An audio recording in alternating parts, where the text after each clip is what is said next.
Sir ನೋಡಿ sir ಸಕ್ಕದಾಗಿದೆ sir. ನೀವು hero ತರ ಇದ್ದೀರಾ, ಹಾಕೊಂಡ್ರೆ ರಿತಿಕ್. ರಕ್ಷಿತ್, ಏನು ಇದು ನಿನ್ನ ಅವಸ್ಥೆ? ಅಲ್ಲ ಕಣ, ಏನ್ ಮಾಡ್ತಿದ್ಯಾ ನೀನು? ಏನ್ ಗ್ಲಾಸ್ ಎಲ್ಲ ಸೇಲ್ ಮಾಡ್ತಿದ್ಯಾ? ಏನಾಯ್ತು ಮಗ? ಆ ಡಬ್ಬ ನನ್ ಮಗ ರಾಕೇಶ್ ಇದ್ನಲ್ಲ, ಅವ್ರ ಮಾತ್ ಕಟ್ಕೊಂಡು ಈ ಪರಿಸ್ಥಿತಿ ಬಂದ್ಬಿಟ್ಟಿದೆ. ಅಲ್ಲ ಏನಾಯ್ತು ನಂಗೆ ಗೊತ್ತಾಗಿಲ್ಲ. ಆ ಜೇಡ ಕಟ್ಟಿರೋ ಬಲೆ ನೋಡು. No no no, big no. 9 to 6 ಜಾಬಲ್ಲಿ ನೀನು ಸಕ್ಸೆಸ್ ಆಗೋಕ್ಕೆ ಚಾನ್ಸೇ ಇಲ್ಲ. ಹೇಳೋದು ಅರ್ಥ ಮಾಡ್ಕೋ. Mark Zuckerberg, Elon Musk, Jeff Bezos ಇವರೆಲ್ಲ ಸಕ್ಸೆಸ್ ಆಗಿದ್ರೆ ಹೇಗೆ ಗೊತ್ತಾ? ಏನ್ ಮಗ? ಇವ್ರು ಯಾರು 9 to 6 ಜಾಬಲ್ಲಿ ಕೆಲಸ ಮಾಡಿಲ್ಲ ಮಗ. ಓಕೆ ಮಗ, ಇನ್ನೂ ಎಷ್ಟು ದಿನ ಅಂತ ಅದೇ ಸಂಬಳ ಕೆಲಸ ಮಾಡ್ತೀಯಾ? ಎಷ್ಟು ದಿನ ಅಂತ 5% 10% ಹೈಕ್ ಕಾಯ್ಕೊಂಡು ಕುತ್ಕೊಂಡಿರ್ತೀಯ ಮಗ? ಕಂಫರ್ಟ್ ಝೋನಿಂದ ಹೊರಗಡೆ ಬಾ, ರಿಸ್ಕ್ ತಗೋ.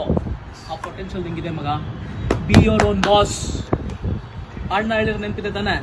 ಮಗ, ಕೋಳಿ ಮೊಟ್ಟೆ ಆಚೆಯಿಂದ ಹೊಡೆದ್ರೆ ಆಮ್ಲೆಟ್ ಆಗುತ್ತೆ, ಒಳಗಡೆಯಿಂದ ಹೊಡೆದ್ರೆ ಮರಿ ಆಚೆ ಬರುತ್ತೆ. ನಿನ್ನೊಳಗೆ ಅನ್ಕೊಂಡ್ರೆ ಏನ್ ಬೇಕಾದ್ರೂ ಆಗೋಗುತ್ತೆ.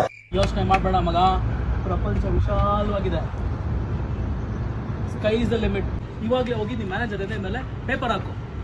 ನೆಕ್ಸ್ಟ್ ನಾನು ನೋಡೋದೆ ವೀಕೆಂಡ್ ವಿತ್ ರಮೇಶ್ ಪ್ರೋಗ್ರಾಮ್ ಅಲ್ಲಿ ಮಗ. Entrepreneur, yes, I can do it.